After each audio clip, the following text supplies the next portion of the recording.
ঢাকা দক্ষিণ city corporation নির্বাচনের জন্য ঢাকা বিশ্ববিদ্যালয়ে একসময় যিনি ঢাকা বিশ্ববিদ্যালয় ছিলেন, এখনও আছেন, শিবিরের সাবেক সভাপতি সাদেক কায়েমকে মনোনয়ন দিয়েছে জামাত। আপনাদের দলের নেতা এখানে নির্বাচন করবে এরকমটা আমরা শুনেছিলাম, সেই জায়গায় আপনারা কি করবেন আসলে? এখানে ছাড় দিচ্ছেন জামাতের জন্য? দেখেন, আমরা তো হচ্ছে ঢাকা উত্তরও আমাদের প্রার্থী ঘোষণা করেছি, দক্ষিণে ঘোষণা করেছি, সিলেটে ঘোষণা করেছি, রাজশাহীতে ঘোষণা করেছি, আমরা মোট 5টা সিটি কর্পোরেশনে মেয়র প্রার্থী ঘোষণা করেছি। এই ক্ষেত্রে জামাতের সাথে আমাদের যদি স্থানীয় ইলেকশন যদি জোট হয়, আমরা তো ওনাদের সাথে তো আমাদের কোনো ভাবাদর্শিক জোট না, আদর্শিক জোটও না। আমাদের সাথে ওনাদের সাথে জাতীয় নির্বাচন কেন্দ্রিক একটা জোট হয়েছিল, জাতীয় নির্বাচনের জোট এখন সংসদেও আমরা সেটা কার্যকর রাখছি।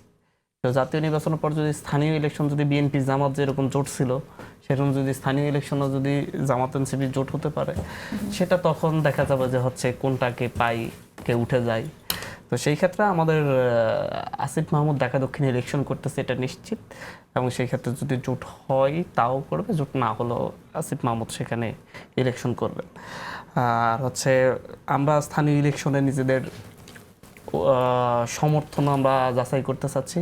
আমরা সকল উপজেলা প্রার্থী দিতে চাচ্ছি, আমরা সকল ইউনিয়ন পরিষদের প্রার্থী দিতে চাচ্ছি। কারণ আমরা জাতীয় ইলেকশনের পরও লক্ষ্য করছি বিভিন্ন জায়গায় রিক্সা উঠলে রিক্সাওয়ালা বলে আমরা ভাবছিলাম ছাত্রদেরকে ভোট দিব, কিন্তু আমাদের এখানে তারা প্রার্থী হয়নি। এই যে মানুষের একটা আক্ষেপ আমরা দেখি, আমরা চাইতেছি মানুষজন যেন হচ্ছে এই ছাত্রদের দলকে ভোট দেওয়ার একটা সুযোগ পাই, তাদের প্রার্থীদেরকে একটা ভোট দেওয়ার সুযোগ পাই, সেই সুযোগটা করে দেওয়ার জন্য।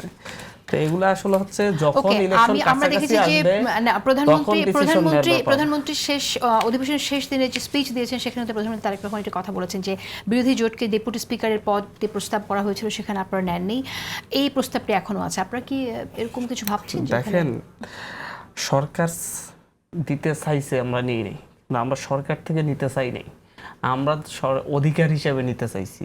এবং যেটা হচ্ছে জুলাই সনদে আছে, গণভোটের মাধ্যমে মানুষের রায়ে আছে, সরকার এটাকে আইনে রূপান্তর করুক, সংবিধান সংশোধন করে সব কিছু অ্যাড করুক, তাহলে তো এমনিতে সরকার দিতে হবে না, সরকার এটা এমনিতে বিরোধী দল পেয়ে যাবে। সরকার এখানে দেয়া নেয়ার প্রশ্ন না, এখানে হচ্ছে সরকারের দেয়া ওয়াদা, জনগণের কাছে দেওয়া সরকারের ওয়াদাটা রক্ষা করতে হবে। সরকার জুলাই ভোটের সময়, জাতীয় নির্বাচনের সময় সরকার তো বলছে জুলাই সনদ এবং গণভোটের সকল কিছু তারা বাস্তবায়ন করবে। গণভোট যে প্রশ্নের উপর হয়েছে সেই প্রশ্নের উপরই হাসাইছে। এখানে এখন আইসে আমি যে 3 নম্বর প্রশ্ন, আধা প্রশ্ন, ওই যে একজন মন্ত্রী বললেন যে আধা প্রশ্নের সাথে দ্বিমত ছিল, তো আধা প্রশ্নে আমাদের দ্বিমত আছে, বাকি অংশে আমরা একমত। সুতরাং হচ্ছে আমাদের গণভোট